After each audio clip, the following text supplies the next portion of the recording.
1, 2, 3, 4, 5, 6, 7, 8, 9, 10. Royal Blue Podcast. 1, 2, 3, 4, 5, 6, 7, 8, 9, 10. Monday show live. Royal Blue Podcast. 1, 2, 3, 4, 5, 6, 7, 8, 9, 10.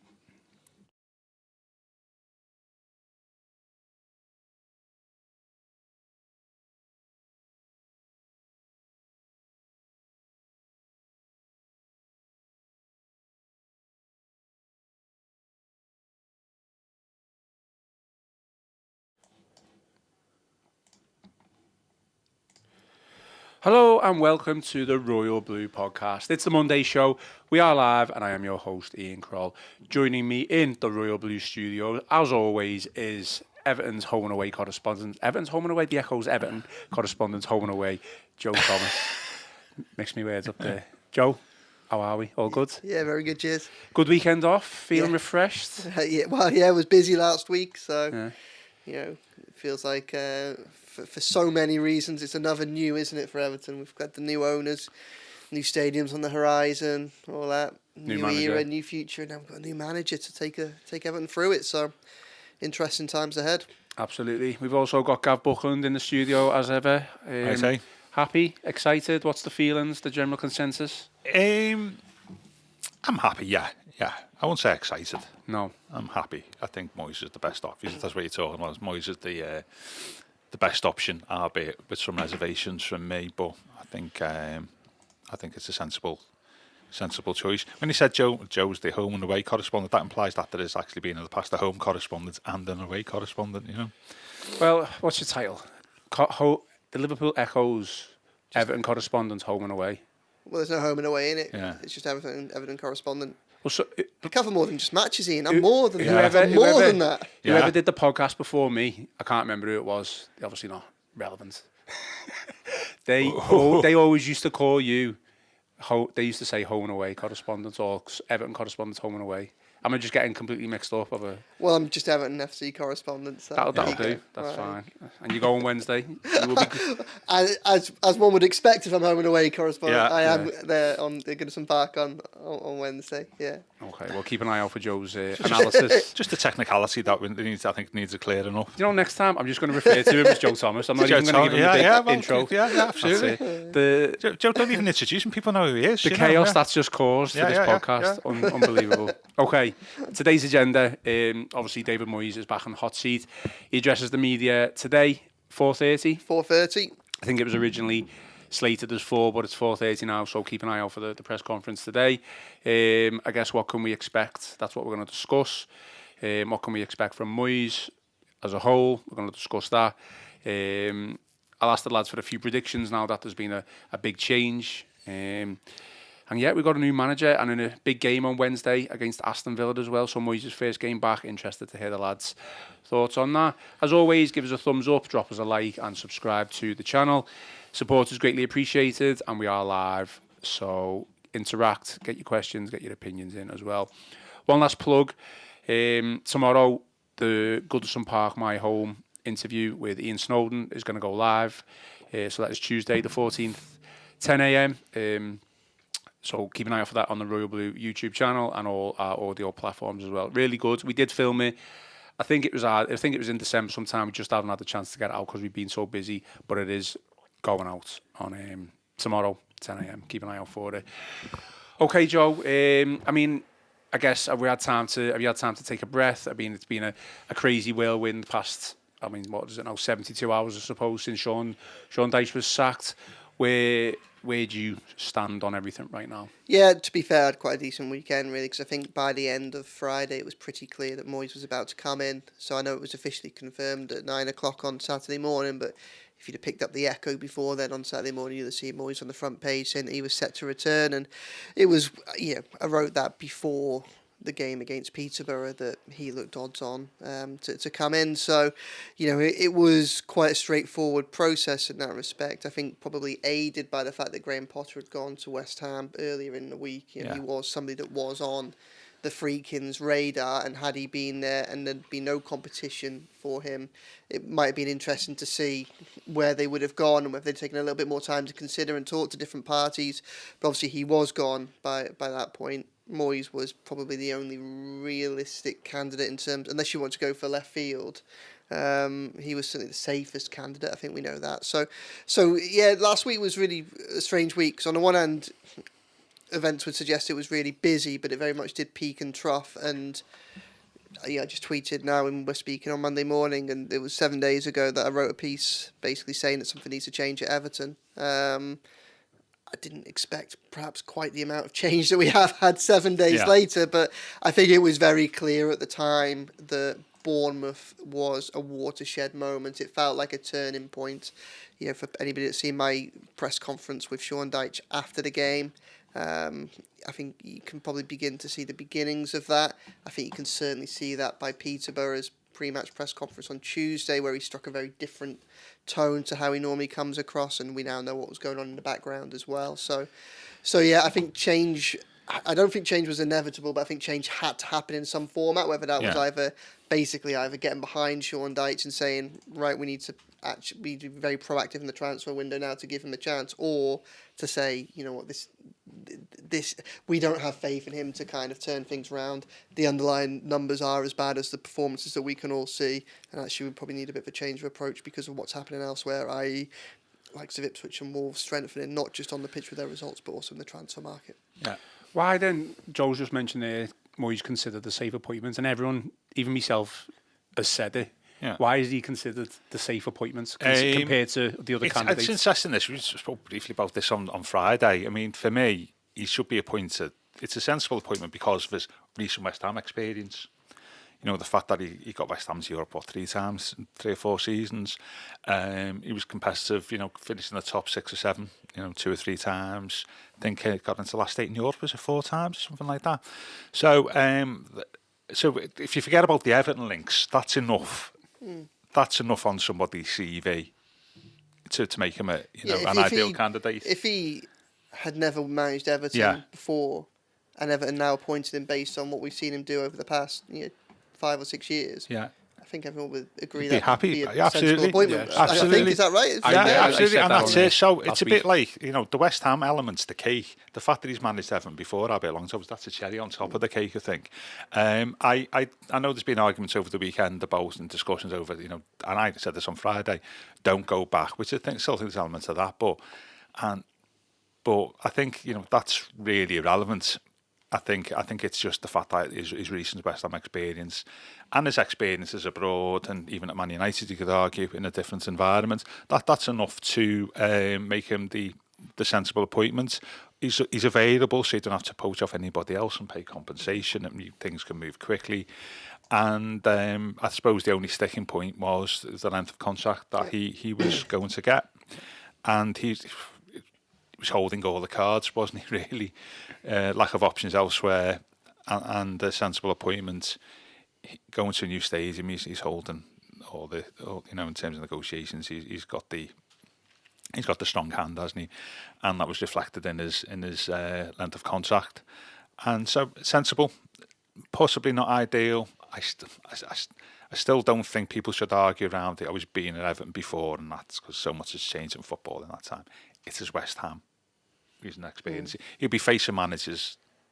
In the end of the season, he's faced at West Ham. He'll be, playing, and he's playing in the grounds, atmospheres that actually he has done with West Ham that he never did with Everton. So a sensible appointment, I'll be not ideal. Can he translate what you've just said basically about West Ham, his experience and everything that he's done at West Ham? Because West Ham weren't really in a relegation battle when Moyes took over. I know they may have struggled near the start. What I'm saying is, he's been at the top end of the tables and he's been competing in Europe. So it's completely different to what Everton need now. That's a good point. You'd argue he's taken a step down. And the Everton he left in 2013 no longer exists. But the one thing Moyes has shown over his career, even at Everton, is his ability to adapt and evolve. And you don't stay in the Premier League, albeit with the 1 or 2 breaks, for more than 22 years and something like that, without being able to adapt and evolve and change. And I think that change from West Ham to Everton, I think he'll be able to handle. I think in terms of being the manager, I think there's a wider issue there within the playing staff. The playing staff he is an editor at Everton is probably not as good as West Ham's. Certainly not as good as what he had 11 years ago. I think that's be the challenge.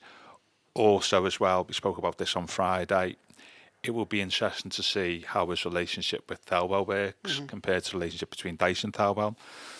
Knowing Moyes' previous proclamations around, he's not a great fan of the director of football role, and he was effectively the director of football at Everton, wasn't he, really?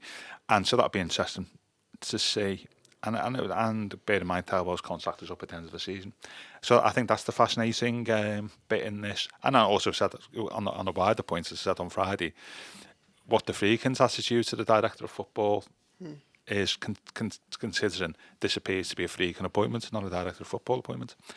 And what does that say about them and how they regard the director of football? So there's lots of movable parts there, but I would expect them to change. You don't survive and be relatively successful like Moyes has been for more than 2 decades without being able to change. And the challenge, though, is to get a team, like Joe was saying, that needed changing and strengthening. He said that last week, didn't he, really? In how he's going to adapt and how that will make Dyche look between now and the end of the season. If he gets a tune out of them, people go, oh, Dyche should blah, blah, blah. So, yeah, I think it's a sensible appointment. Intriguing. I think it is. I think it's a sensible appointment. I'd be not ideal in terms of what we wanted as a football club. But, yeah, I think it's an incessant sort of about turn, isn't it? A lot of Everton fans. It's good to see a lot of Everton fans who I know previously were not a fan of Moyes for lots of different reasons. Are all I've all set aside that to get behind the manager. I think most people did after watching that video that the club put out on Twitter. To be fair, I was sold after about 5 seconds. Yeah. So I think that's been good that the fan base is behind him, where some were not necessarily in favour of him beforehand. There seems to be, Joe, a bit of confusion. I'm not saying every single national pundit has done this. Is it the Football Focus pundit who was on Saturday? Is it Needham Anoya? Is that how you pronounce his name? Do you know what I mean? Needham Anoya. He seems to be confused that Moyes' length of time that he's not been in a job. I don't know if you've seen the comments. Basically, he said, this is what he said. When he's last been at Everton, the league has changed. Everton have changed. The teams they're competing against have changed. It's far more competitive now.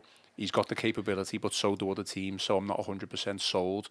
I think he's a little bit confused as to, Moyes has only been out of work, I think, 6 months, something like that.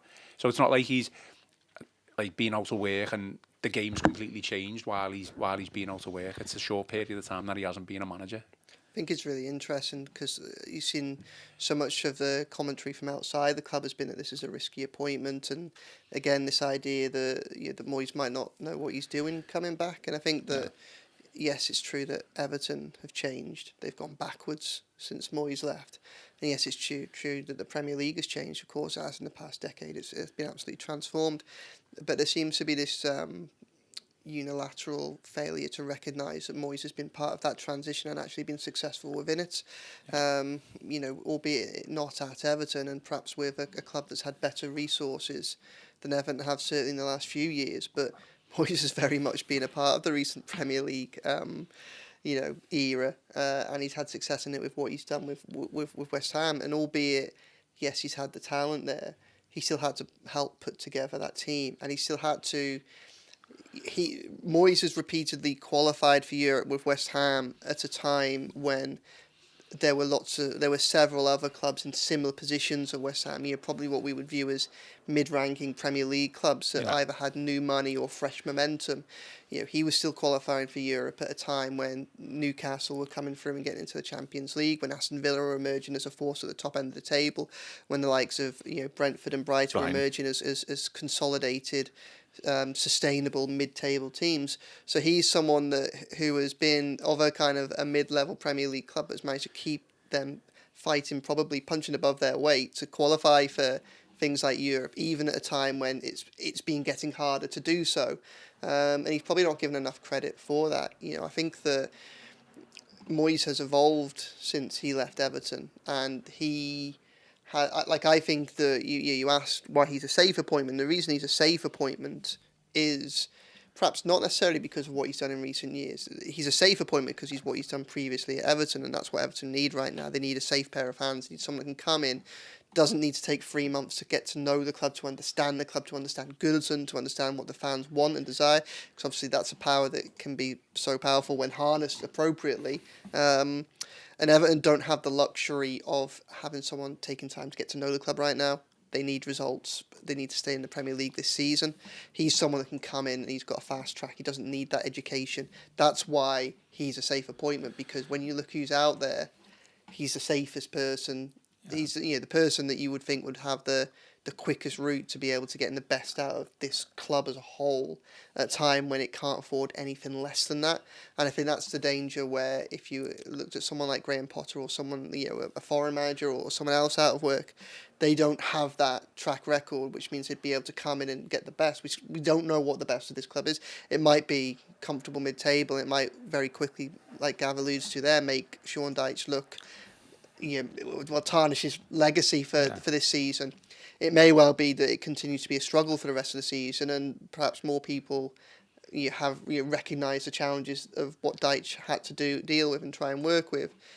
But Moyes kind of fast tracks all that. I think he's the safest pair of hands, and I think it's fair to assume that this clearly isn't an ideal situation for the Freakins.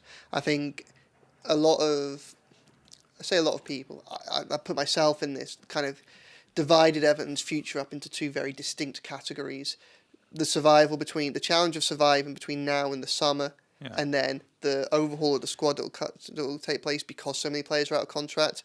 The fact that from July the 1st, Everton will have so much more flexibility under the PSR, and with the Freakins, they'll have the money to be able to spend to kind of help that rebuild.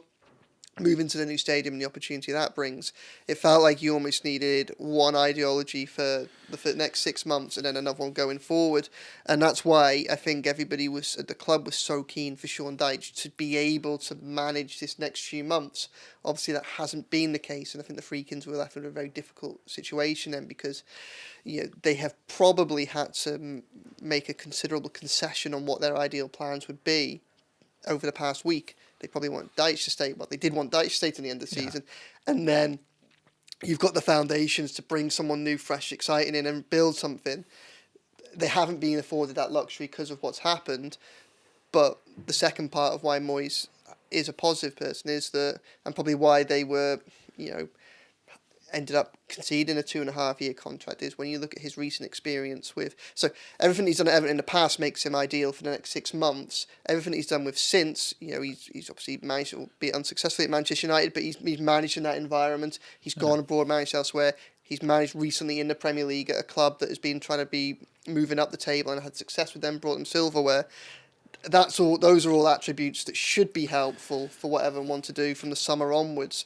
So he's probably the best that Everton could hope for, in that he can straddle those, almost that change in dynamic. Hopefully, 6 months of survival, but then build for the future. He's someone who's got a record that can do both. That doesn't necessarily mean it's a perfect appointment. Doesn't mean it's going to work out perfectly. But if you're the Freakins sitting there on Thursday and you're there and you're thinking, wow, this is a situation we weren't necessarily expecting, but it's one that we've got to deal with, probably makes a lot of sense. You can see why Moyes makes a lot of sense, and I think the reaction to Moyes' appointment as well, as Gav alluded to earlier, as you've just alluded to yourself, has been overwhelmingly positive. I think there's quite a wide recognition that this is a sensible move for Everton, and it can be an exciting one as well. I've got a good question here from Glenn Rainton, which kind of coincides with the next question I was going to ask you. So my question is, are we getting a better manager from when he first left? But Glenn has basically said here, when he first came to Everton, he had an intensity and a hunger for success that translated to the players. Does he still have those traits? So 2 questions in one, kind of, for you. I think it goes back to the hunger and intensity. I think Mello don't need as a manager. I think he probably had more to prove in 2002 than what he has now. I think. So I think the hunger is probably still there. The intensity I think because the stuff that you could do as a manager in 2002, you can't do in 2024 for a start. So you'd have to change your manager how you deal with players. I mean, you're not going to. 2002, you could still rod at players and all that type of stuff. Where now, I don't think you can do that. Management's slightly different, isn't it? Really. So I think you still have the hunger. That's why he's come back. The intensity, as like in life, as you get older, you do lose it. You know, because you just get older, and that's replaced by your experience, then, isn't it? And your knowledge. So I think. Yeah, he's a different manager, but he'll have some of the same traits. What was the first question again? Just are we getting a better manager? For his experiences and everything else that he's... Than 2002? No, when he left? When he left. I think getting a different manager. I think whether he's a better manager now, I think if his experiences, as Joe alluded to, in those 11 years have probably helped him to have a wider perspective about the game. And he works really hard. He probably watches more games than any other manager, I think. So you're getting a different manager. Whether you get a better manager, I think will remain to be seen, because that will be not just down to him. That will be down how the players respond, isn't it? Really, ultimately, you can be the best manager in the world, but if your players got low quality, there's only a certain amount you can do. You see the squad said on Friday. See the squad he had in 2013. The only one who's getting in the squad out of the current group is Pickford, isn't it? And so a lot of that will depend on the players. It's interesting, some of the names that he's been linked with about coaching, coming back, and with Leighton Baines. So that will also, his coaching staff are different. A different manager. Whether he be better, I think that remains to be seen. Just on the desire, do you think he's not got a point to prove in himself the way he left West Ham? Not necessarily the way they treated him, because I think obviously inevitably it was mutual consent, but I think a lot of the West Ham fans that I see on social media now, they absolutely love him. Not saying they wanted him to stay, but they obviously wanted a different style of play, and that's kind of backfired immediately on them. So in Moyes' own mind, has he got something to prove to the owners of West Ham? Yeah, probably. I would think so. I think if you listen to some of his interviews, he's done a lot of interviews over the last 3 or 4 months. I think there's a certain amount of, I wouldn't say bitterness, but unhappiness there, considering the success. I mean, they brought him. I was looking at West Ham announced the figures for last season. The revenues were 270 million quid, something like that, which is about 90 million quid what Everton will get for the same period. And all that extra revenue is down to Moyes, and and the success he's brought them, and with trophies as well. So they've got him. The club has got to thank him for that, not just the success on the pitch. But I think the hunger and desire is still there. When you're 61 and want to come back for 2.5 years in a difficult job, has to be, doesn't it? Really, it's just funny. What drives people? It's a different question, isn't it? What drives people on? But when they are past 60, is it a case of him proving it to himself, or does he almost? I know the answer is no, because I don't think it is. But it's not like he wants to save Everton from relegation. Like, he's the saviour. He's coming back to save Everton, but it's not thought, I need to go and save Everton. That's why he wants a 2.5 year project, isn't it, really? I think in the back of my mind, I still think he might fancy still trying to get a trophy. We'll to be fair. But to be fair, in the next round. Something to prove from which he didn't get. Something's happened that didn't happen up until 2013. That will also be in the back of his mind. So that hunger's still there. Whether if he's a different manager, I think that youthful intensity naturally dissipates as you get older. I think because the game's changed as much as anything else. Couple of prediction questions then. So there's no sitting on the fence. It's just predictions. Okay. And it's difficult, isn't it? Because we can't really discuss team news now because Moyes' initial opening press conference is this afternoon, and he's going to be discussing Villa, etc. So I might ask you to do a video post press conference so people can go and have a look at Joe's reaction to that on the Royal Blue YouTube channel. Who's going to benefit the most as a player from Moyes coming in? It's a really interesting question, isn't it? And it's probably difficult to kind of assess from the outset. I mean, potentially all of them. I think the dynamic of clean slate could change. Clean slate for everyone. One of the things I'm really interested to just see is how much of a, if there is any, how much of an improvement you get from this body of players. Because I think that whilst it's quite low on quality, I still think that it is better than has been performing so far this year, and I think there are players that could be used in a more effective way than they have been. But one of the things that I'm really interested to see is just how much more he gets from those players, in the sense that Sean Dyche never really lost the Everton dressing room. Like, I don't think it was ever... Don't get me wrong, there are players in there that have obviously got concerns over the minutes they've played, and they're players that are frustrated, and there are clearly players who, whose views didn't align with Sean Dyche's. But no matter how bad it got over recent weeks or at various other periods during his time there, I don't think there was ever a revolt on the cards. I think there were too many mature, experienced players in there that, to some extent, had a long history of working with Sean Dyche and kind of knew him and the stability that they wanted to kind of have in that dressing room, and maybe backed him as a result of it. But also mature players that were committed to the club and what's best for the club. And when I think of that, and in particular, I think of someone like Seamus Coleman, I imagine would spend, even if he had concerns in that dressing room, I imagine he'd spend more of his energy trying to rally the players independently of Dyche, which it's interesting when you look at some of the big results that they've had and how many of those Seamus Coleman did the dressing room team talks. And you always felt when you spoke to Dyche about that after games that it was something he didn't really like to dwell on that much, as much as he'd give Coleman credit. But it'd be really interesting to see how they react now that he's gone. So, whilst I don't think they lost the dressing room, I can imagine, it wouldn't surprise me that much if that there was just almost like a low morale within it. Not a revolt on the cards, but just everyone being knackered with his approach on the training ground, pitches, in the media as well.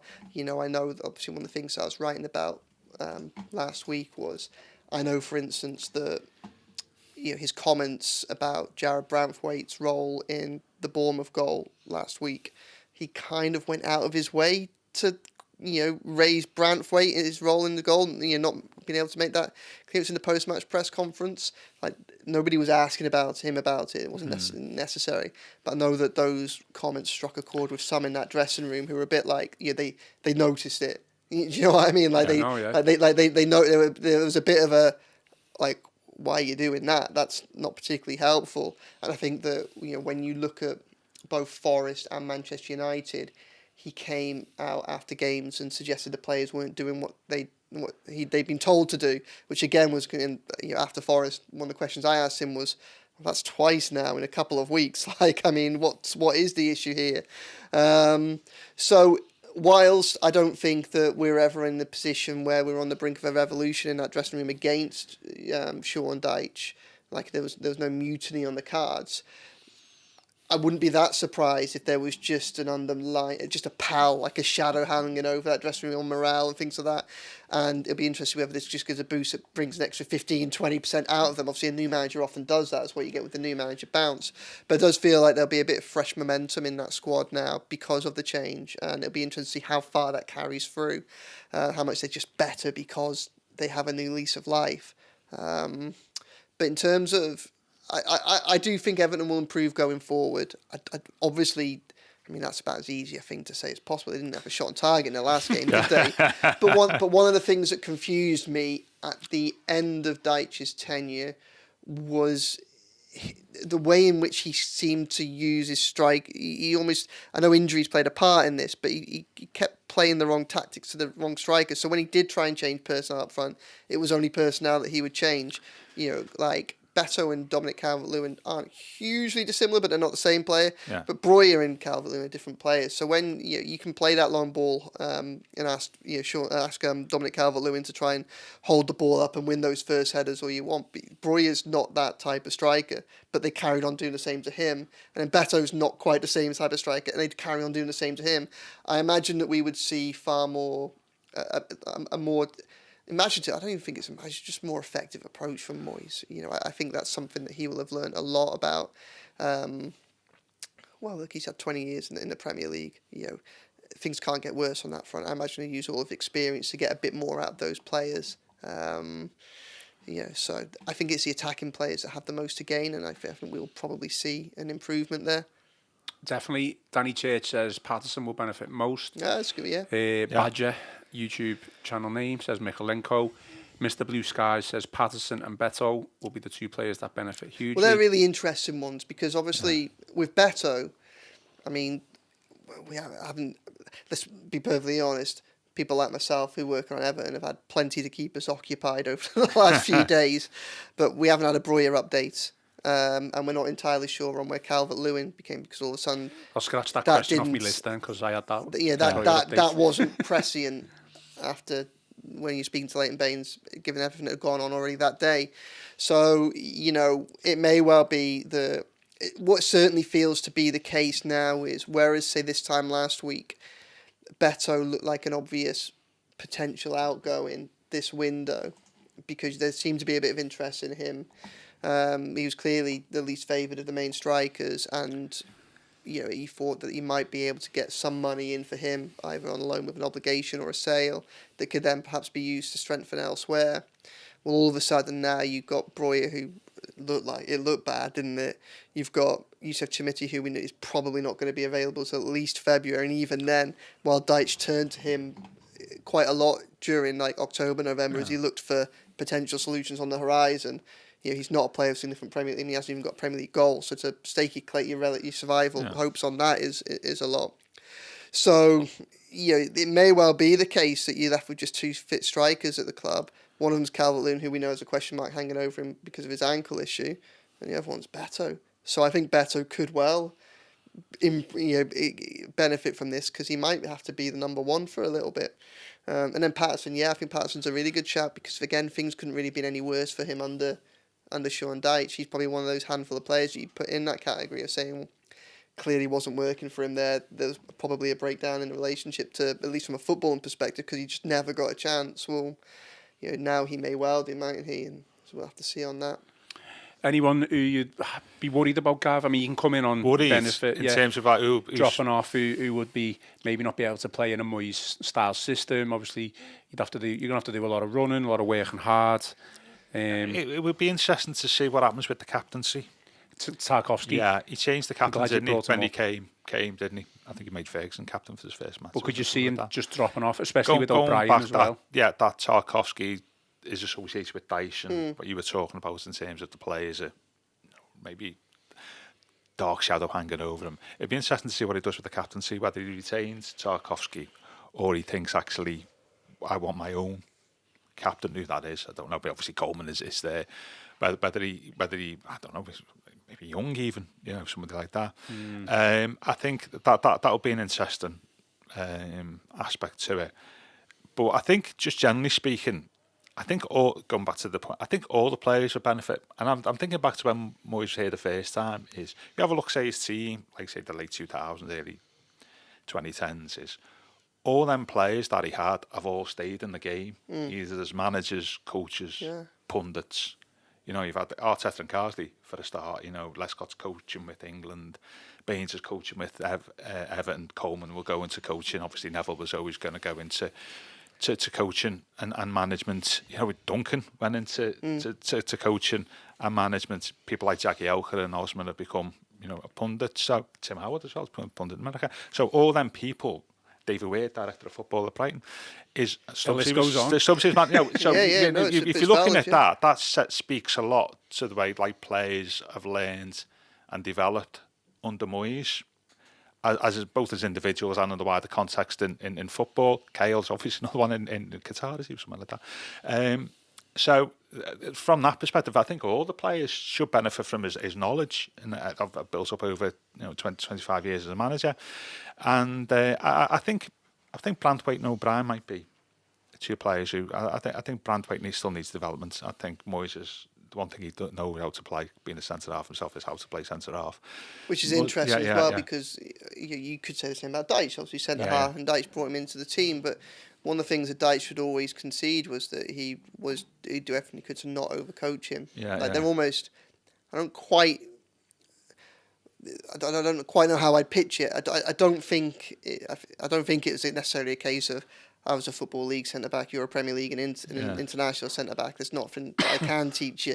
But Dyche very much seemed to be a case of players will learn through doing and their experiences. Yeah. And whilst obviously that is an important part of it, as we've seen through his responses and his reluctance to look for attacking coaches, specialist attacking coaches, to try and deal with the obvious problems with attack goal scoring that they've had over recent times, didn't seem to be a huge focus on individual development at that training ground. And that was really interesting. Moyes was big on that. I think O'Brien. Yeah, that's it. It's almost like the development was a collective, and like one of the things that we would quite often speak a lot about with Deitch, say, and this is the print reporters in the bits pre-match press conferences when the cameras stopped, is obviously a lot of our work was trying to get some insight into his thought process. You have a little bit of time and freedom to try and explore things with him, and try and get answers. Really, trying to dig like why things were as they were, why the attacking numbers were so difficult, why why historically bad start to seasons and things like that. And probably not a lot of this really ever made it out into reporting because it wasn't actually that interesting, because he was a closed book, Deitch. But one of the things that was very clear was that he put a lot of stake in the overall numbers. It wasn't a case of, rather than looking at individual players and approaches to certain positions, it almost seemed to be the belief that if you could get every one of your players to run, say for instance, 12 kilometres in a game and the opposition average 10.5, then you will probably fare better than them. If you can get so many balls into the box over the course of a game, then the chances are you'll get so many chances, rather than looking at the quality of those balls and the quality of those chances. It was very much almost felt like a kind of a collective analysis from a collective point of view, and trying to drive the team forward from that. But obviously you lose a lot of individuality from that, and you lose the opportunity to kind of focus on the specifics around that, and that kind of seemed to be almost that's it. If you do, it's like he had a benchmark over the course of his Premier League managerial career, and it was like, my experience tells me that if you run so hard, put this many tackles in, get this many balls forward, have this many touches in the box, then more often than not you'll be safe. And this much possession. That was the other thing that came up, wasn't it? Absolutely, And that's how we played. I imagine that Moyes will be a little bit more individually tailored than that, and the staff that he will bring in will be a bit more like that, less of a focus on, we know the collective is important under Moyes, but like there might be more opportunity for individuals to develop under his management or under his coaching team. I think O'Brien will be one who will appreciate Moyes coming, because development of centre halves, young centre halves, has been Moyes' strong point, hasn't it, over the years. I think also as well, it'd be interesting to see if if I'm assuming he's probably going to stay given injury problems elsewhere, if Calvert-Lewin stays, you won't see them big gaps between defensive midfield and Calvert-Lewin. I think you'll see a more compact team with a shorter space between the defence and the attack.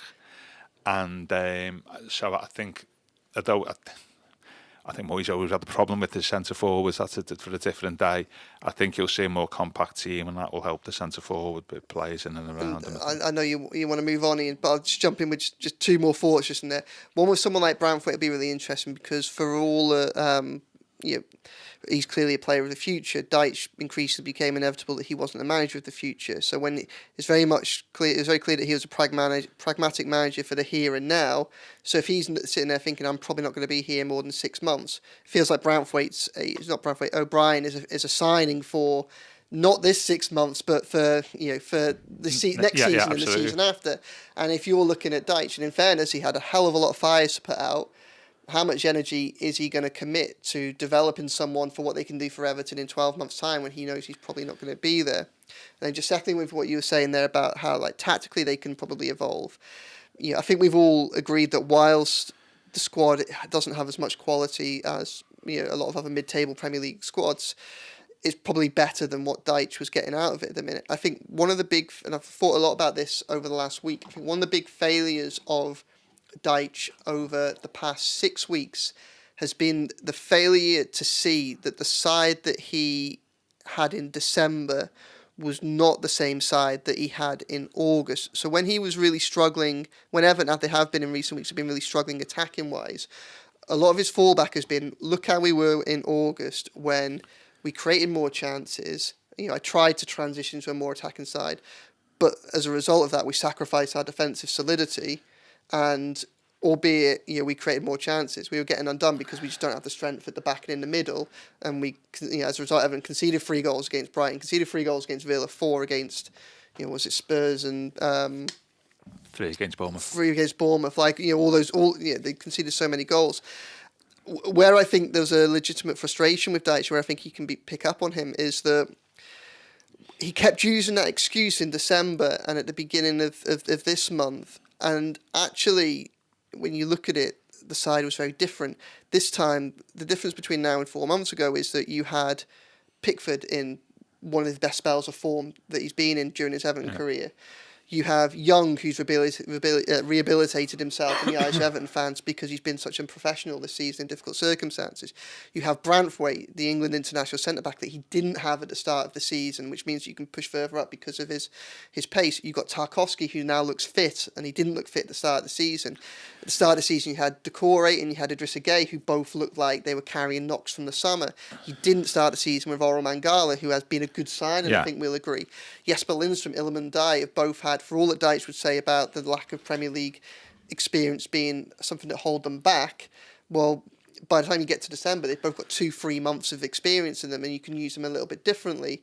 So I think that when you put all those things together, and I'm not saying that Everton could go gung-ho and start trying to attack it for that, but there probably was a little bit more room to be a little bit more adventurous along the same kind of lines that he wanted to at the start of the season, just because of how much better players he had that were fitter and more experienced. And what we didn't see an attempt to harness that. No. And I imagine that we will see that under Moyes. So if we do see a great improvement, it won't be because he's necessarily doing anything massively. It won't be because he has anything available to him necessarily. That Dyche didn't have anything available to him at the end of his tenure. And I think that's what's kind of held back Dyche in his last few games, particularly when you look at, Bournemouth and Forest, and the failure to lay a glove on them at all in either of those games. 2 good sides that are having very good seasons, but the way in which Everton even went into those games was so problematic, was so troubling, that it played a massive part in the wheels falling off and us being in a situation now where he's no longer in charge. Yeah, he's like a dog with a bone. Yeah, I'm really sorry about that. Well, that's the Joe's Everton correspondence. No stopping him at the moment. I've just thought a lot about, during the last week, I've tried to think a lot about. You've had a weekend off. That's what it is. Yeah, well, a little bit like that, but about what Dyche is saying, and I think as I say, the squad does have holes in it, but he kept going back to the problems that he had when he tried to evolve at the start of the season, and albeit the personnel is largely the same, albeit with the addition of Oral Mangala and Breuer, but we haven't really been able to see anything of him yet. I actually think that there was far more in that squad that was available to him if he had a bit more ambition than he was perhaps letting on. But I'm sorry that went on for a while. Good. Moyes will realise that as well. I would imagine. I think that he's a better coach than Moyes will get onto that straight away. I mean, everything that you've said with regards to how Dyche played football and then wanted to win games, it was the only way he knew, and it's a cliche, and we've all said it, but he just played the percentages, and yet it did work to an extent, but. I think we do feel like it wasn't 2 years, isn't it? I don't think it wasn't going to work this season. I think partly down to the fact that we've got Ipswich and Wolves who are going to put up a big fight in the relegation battle. Either way, Dyche is gone, Moyes is in. We had a discussion a couple of months back about who was the luckiest and unluckiest. That should be a separate pod in itself, and when we get an opportunity. So I think I can't remember what you said, but I described David Moyes as the unluckiest manager. Certainly, obviously there was a couple of reasons. I think when he came in, Chelsea and the landscape of football had changed. I think you look at Villarreal, the situation with that. You look at the FA Cup final; his 3 best players were out: Arteta, Yakubu, and Jagielka. People still think he bottled that game. Yeah. You know, if you took the team of Chelsea, if you took Drogba, Lampard, and Terry well, out of that team, and Man City coming in, and he could legitimately argue that if it wasn't for the petro dollars, he'd be in the Champions League probably more often than not. You know, so you know, so he was unlucky in that. I think there were some times when he did have the luck, he didn't take advantage of it through his own natural caution. I think about the 2012 semi-final against Liverpool. So that's not unlucky. I think it's just circumstances. You know, I think he was probably lucky that he had obviously he had a bit of stability behind the scenes, didn't he? That's sort of gone from previous Everton managers. As much as Bill Kenwright's not anybody's cup of tea, there was a stability behind the scenes when Moyes was here compared to the subsequent managers. So he was lucky there. And who did you say? Lucky and unlucky, can you remember? I think Howard was a lucky manager. Unlucky? Yeah, in the 80s. I think you'd said that, didn't you? Yeah, definitely. I said Sam Allardyce was the luckiest. I mean, to be fair, anyone watching, listening now can go back and... it's a good discussion, isn't it? Yeah. I'll put the video, which is about 12 minutes long, at the top of the YouTube channel.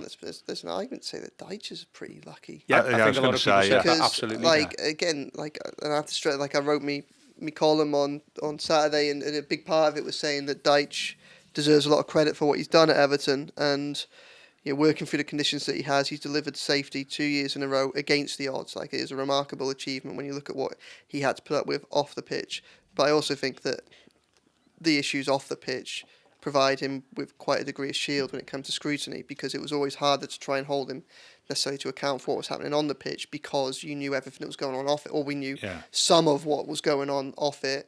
And that obviously hampered his ability to build anything. But I wrote this within that column on Saturday, that for all that Dyche did a good job that needs respecting, at any other time in the club's history, he doesn't survive the club record Premier League winless streak of earlier on this year. I know performances were better than the results, but he doesn't survive that, surely. No. And I think that there was a very good chance that had we not been on the brink of a takeover, and it was a case of protecting the status quo at all costs, I think a lot of managers would have done well to survive where Everton were at the beginning of December after the Man United defeat. Well, what I'm getting at with the lucky, unlucky, obviously this is his second stint. Do you think the stars will align, and that James Garner, Tim Irabum and McNeil will all return from injury as a collective and very soon? Because let's face it, even with Dyche as the manager, I don't want to go back to Dyche, but with them three, at least in the squad, being able to come on, Everton had a different proposition. I hope so. I feel even with them three, and now Moyes as the manager, with a different proposition. You've got a couple of injured strikers, haven't you, for a start? That's also negate that. So I think where he's lucky, I suppose, he's got the January transfer window to work with. So the timing of it. Then Dyche came at the end of the window, didn't you think? He's coming at the start of the window. Albeit there's going to be restrictions because of PSR and all that type of stuff. So I think the timing is good for him in terms of the opportunity there. What are you laughing at, Ian? No, go on. I'll come on to it. It wasn't when they said PSR, was it? Sorry, another one, by the way. Johnny Heiting gives another one from Moyes' team, who's become a coach. I don't know where he is now, but another one. He's dead to us, isn't he? Yeah. But now, so it's interesting. But I think that, and there's also low expectations. What's Moyes' remit in the first?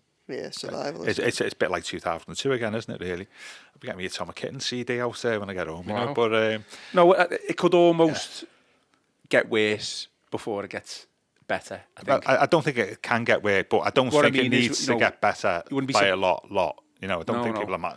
What I mean is, you wouldn't be. I think we'd be hoping for a win against Villa, but you wouldn't be surprised if we got beat. And I tell you, he's also lucky, and though it sometimes doesn't play like this, he's got a hell of a lot to play with in the summer, hasn't he? With all the players out, a lot of players out of contract. It's clear that the job is probably one of the best opportunities in football. Absolutely. In the summer, if you get there in the first place, isn't it? So he's going to have next year. I mean, some of the clouds around PSR hopefully will clear. You will have the increased revenue from Bramley Moore. You've got the opportunity that a lot of the squad and people around the squad are going. So you've got an opportunity to shape the squad in your own, in your own plans. So Huge challenge that, for that, him. That sort of like not a lot. I mean, probably, not many Everton managers think probably Koeman had that opportunity and Malawi blew it, didn't he? So I think compared to some of his predecessors, 3 or 4 predecessors, he has got a better opportunity to shape things in his own image and his own style. So that I think he's lucky on that regard. I could just say one thing about Dyche. I want to go over it. I thought the more I think about it, and there's stuff's come out about like he was partially contributed to the decision about about couldn't work with the squad and stuff. I'm just wondering whether like he wants to get out while his reputation is still relatively I think that's intact. a valid point, to be honest. I think he's whatever happens now, he can say I left the club above the drop zone. I haven't kept them up twice, so whatever happens in the future, he'll say, well, nothing to do with me. They were above the drop zone when I left. So I think tactically it was quite an astute move in terms of the timing by Dyche, because he's done a good job, and actually going out the way he did, above the club still not in the relegation zone, he's not allowed like the next 2 or 3 weeks or maybe a month to torpedo his reputation to a degree. So I think it was quite a shrewd move. No, definitely. From my perspective. He didn't have the answers either. Yeah, absolutely. I did have a little chuckle, and I didn't mean to interrupt you, but basically it was funny, so it's aimed at you, Joe. Yeah. It's definitely not aimed at me, because I never defended Dyche. It might be aimed at you. John Jones says, stop defending Dyche. He was always nasty to you at presses. So was he nasty to you? I mean, people can watch them and make their own minds up, but it's a new time at Everton Football Club and a new manager in the dock, and I'm looking forward to trying to build a relationship with him. Regardless, it's an interesting point that though, isn't it? Because people say in a wider perspective that Dyche, like a lot of managers, gets a smooth ride. When you're a journalist and you think a manager's being a bit nasty or a bit offhand, do you think that means you're doing your job right? That you've asked the search and question and a salient point, that you're getting into the real nitty gritty. Do you think, as a journalist, that's actually a goodish response? Well, depends on the circumstance, but I think. Oh my God, you've stumped him for the first time. No, I just think it's an interesting point because I'm trying to lost for words. Because I think that where I had my most difficult moments with Dyche, and I think this was one of the reasons that made it a challenging period, was they were actually quite unpredictable when they did. I actually found it easier to deal with Dyche at the moments of greatest jeopardy, as in when I think of the moments when I kind of persevered with him and kind of like maintained a track throughout and challenged him. I think of Stamford Bridge after the 6-0. I think of Bournemouth last week, or 10 days, just over a week ago now. I think a little bit of Brentford after the 0-0. And I actually, it was almost like he kind of relished that a little bit. Yeah. And that was probably when you got a little bit more telling responses from him. Where it was harder was actually when things were relatively stable. I mean, and there were some, or when we weren't, Everton as a club weren't right on the brink of catastrophe, and there would still be moments of friction, and you'd be there trying to work out why, and you can never really put your finger on it, and a lot of it felt unnecessary. I kind of think of that my most obvious recollection that I probably point people to on that is after the draw against Sheffield United at the beginning of last season. 2-1, yeah. The 2-1, where I opened up that post-match press conference with him, and I asked him about the difficulty with the away form at the start of the season, and he jumps in, and he would often interrupt the question before you'd finished it. So you're constantly trying to evolve your tactics to try and get some insight from him. And that kind of got a little bit awkward. And it kind of just was so unnecessary, and it was. I mean, Everton had just got a useful point on the road. I mean, it was a tough time because the start of the season wasn't the best, and it was the day after the close of the transfer window, and it was just before the Damari Gray stuff broke. So that's one of the things I went on to ask him.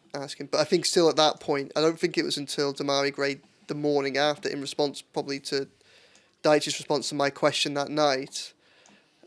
It was then that it kicked off with Gray. But I think it was clear at the time the club thought they'd handled the Gray Iwobi situation all right, and thought that they could counteract the sale of Iwobi by bringing Gray back on board. But reality was the damage had been done by the lack of use of him during pre-season and the willingness to listen to offers from him all the way up to the point where they then pull the plug at the last minute and Iwobi goes, and all of a sudden it's like, Damari Gray can be up. Obviously clearly that wasn't for him, and they ended up selling him a couple of weeks later, didn't they? So I was going to say, we've somehow, I don't want to interrupt, but we've somehow got on back onto Dyche, and I'm blaming you for it, just because Gav's got to get off within the hour. That's a good. No, it's a wider point though, isn't it? That, with the new manager coming in as but well. The best, really, what you're trying to do is you're trying to understand what's going on in the dressing room, what the manager's trying to do, and try and I think that there was a failure from Dyche to understand that. He's gone.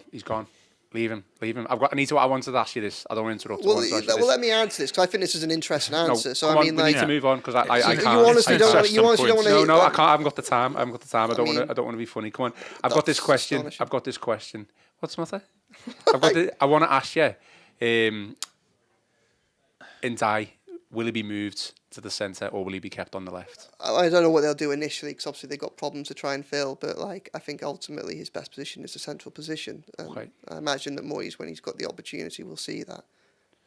Okay. Gav, do you think he'll be moved to the centre, or do you think he'll be... I'm just thinking about how we play Pienaar.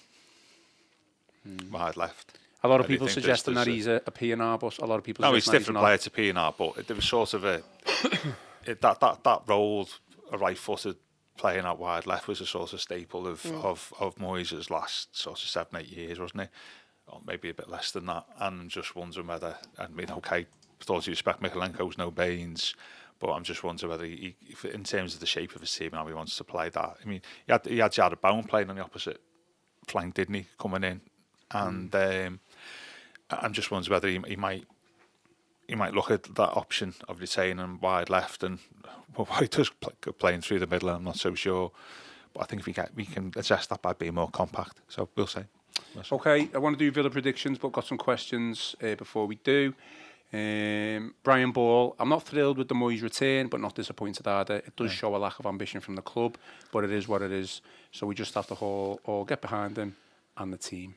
I think it's a club that just can't quite be ambitious just yet, and that why everything makes so much sense. I can understand why people, again, like kind of talking about this at the beginning, you almost divided Everton's future up into the next 6 months and then what goes after it. Because of what's happened with Dyche, Everton don't have the opportunity to kind of approach them as two distinct and separate kind of periods of time now. Probably has curtailed the ambition a little bit, but for some of the reasons we discussed earlier, Moyes is probably one of the few people that has the potential to straddle that and be someone that can lead them to safety and then build them on the way to progress. I think it's fair to say that if Dyche got us through to the end of the season, that Moyes wouldn't be top of the owners' wish list. I think a lot of people would be disappointed if he was the summer appointment. I think that was the thing, but as Joe was saying, the way it stands now, it's probably the most balanced appointment in terms of, let's say, the short term and the project manager, as you like to call it. It's definitely brought a little bit of positivity. Imagine the atmosphere. There was a bit more levity at the start of Peterborough. Imagine when Moyes comes out on Wednesday night against Villa and Park, against Villa. He'll have his old tracksuit on he had on in 2006. Remember his when he played, I think he took training on the pitch, he was out with the players before the game when we played Fulham. It was interesting, but yeah, we'll see. I love this comment from Hakan Isaac Sarach. Moyes is like getting a warm blanket for Christmas when you are cold. It ain't the most interesting gift, but it's appreciated. Yeah, it's like the new socks, isn't it? That's it. I appreciate socks when I'm older now. Yeah, that's it. You get a bad rep when you're younger, but when you get to our age, and tell you what made me feel old. Like last night, I was in the shop near where I live and speaking to young lad who's a Liverpool fan who works there, and he knows that I kind of involved with Everton, and he was like, "Oh, what do you think about Moyes?" And he goes to me, "He managed at Everton before, didn't he?" And I was like, "How old are you?" And he was like, "He's in his early 20s." And I was like, "How did you not know that?" But then I look back at it, like he'd have been at primary school when Moyes was last in, and I was thinking, like to me, like Moyes and Everton are so synonymous, and then you have an adult who can legitimately question whether or not they ever managed, like they've ever been as one together. Oh, it made me feel so old. Peter says, we've been traumatised by having Mashiri's chaos, succession managers, players. It's steadied the ship time again, which we think it is. Daniel Reel, I think Moyes is safe as it is a transition in style of play. If we went from Dyche Ball to Potter, God knows how the players would adapt. Yeah, the Moyes style should be a step in the right direction. Yeah, I think it shows the Friedkins are such a completely different kind of a kettle of fish to someone like Mashiri as well. Like it kind of, this feels like such a sensible appointment, and I think we can take a little bit of comfort in that. And okay, Moyes might have held all the cards, but 2.5 years gives them the opportunity to sort a lot of things out at that club.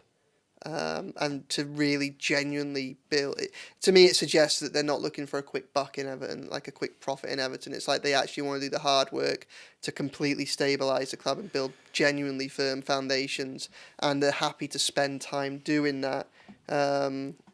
You know, for a view of the long term, which I think is a good thing. It's not like a 4.5 year deal where if it goes a bit wrong, you leave yourself with a massive financial commitment. 2.5 years sort of gives you a little bit of leeway.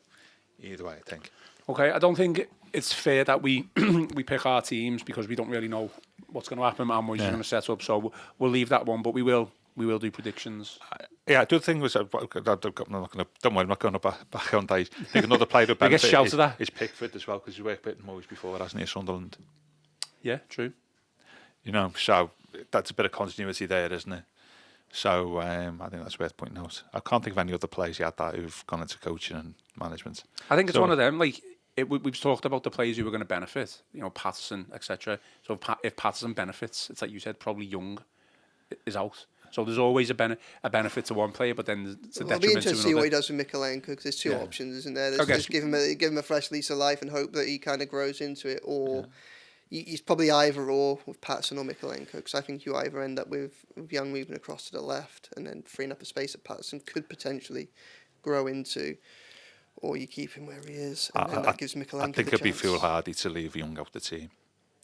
I think he should respect Young's professionalism and experience in that 11, and I think I did probably drop him now on Wednesday, but out of spite for scoring that last minute goal for Villa, that still kills me. But I think I guess some of it changed on the approach, isn't it? Because for all that this might be an opportunity for Patterson, I think it's fair to say that as difficult as the game as it was to come on at half-time against Bournemouth, he did struggle a little bit defensively, and Patterson's hopes probably depend considerably on whether or not Moyes would consider playing 3 centre-backs. Yeah. Predictions then, Villa? 2 each. Wow. That was a staple Moyes result against Villa in his last few years, by the way. It was always 2-2. Invariably, us being 2-1 ahead and Villa score right near the end. Very up and down at the moment, Villa. I know they've probably got a bit of consistency. Yeah, they've got Champions League as well, haven't they? At some point, is it? Coming up. Yeah, the week after they will have. Yeah, I think 1-1 or 2-1, which I'll probably take. I'm more interested to see in the setup in terms of captain and how he sets up in terms of 2 or 3 at the back in terms of centre halves, and one or two other selection options he's got. I think it'll be a great atmosphere, and I think Villa's a team that, like, historically, isn't it? Like, I mean, they're one of the 4 who's played us in the league in the first and last season. They're a club who are very similar to us in terms of their history and size and culture. I think it's quite apt Moyes coming back, and he had some great battles with Villa. They seem like an ideal sort of appropriate team to come back against, really. And on that basis, I'm really looking forward to it, because he had some right ding-dong battles against Villa. Just before we wrap up as well, one thing we haven't discussed, is this all building to a Moyes FA Cup romantic dream. Well, you did predict it at the start of the season. Can we do this? Yeah. So, what is it? Home draw against Bournemouth. 40 years from 85, 30 years from 95. I'm not predicting that. Moyes back. I predicted the home League Cup draw win, against Bournemouth. Yeah. Arsenal are out. A bit of a bogey team, though. Villa and Spurs are playing each other. Chelsea and Brighton are playing each other. Yeah. At the start. Few all EFL ties in the FA Cup. Is there a route opening up for Everton? Definitely. Before you know it, you're in the last 16. I love the FA Cup. It wouldn't be. I know we're getting incredibly far ahead of myself. I'm not for 1 second suggesting this is a probability, but there's a possibility. Absolutely. Just imagine just that as a way to kind of. As Moyes' story, they haven't got one final sting in the tail. You know that when you think he's finished. I don't know, but it's a nice thought. I mean, and Bournemouth's a very winnable game. Again, it's like the irony where don't talk about. But Dice's sort of decline starts with the home defeat in terms of change and ends.